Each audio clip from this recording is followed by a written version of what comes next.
আপাতত দৃষ্টিতে আমি তো প্রায় 20 দিন আগে বলেছিলাম যে 22শে ডিসেম্বর বহরমপুর টেক্সটাইল মোড়ে আমি একটা আমার যে রাজনৈতিক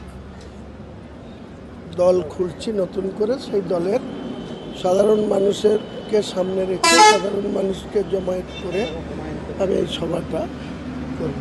এখন জানতে পারা যাচ্ছে, প্রশাসনের আধিকারিকদের সঙ্গে কাল রাত্রে যোগাযোগ করার পর জানা যাচ্ছে যে আমাদের শাসক দলের সাংগঠনিক জেলা সভাপতি কোনো একটা প্রোগ্রাম করার জন্য সেম ডেটে অলরেডি এসপি ও মহকুমা শাসকের কাছ থেকে পারমিশন করে নিয়েছে। তো আমি ভাবছি বহরমপুর শহরেই আর করব না, আমি ডিএম সাহেবের সাথে একবার দেখা করব, উনি আসতে বলেছেন আমাকে।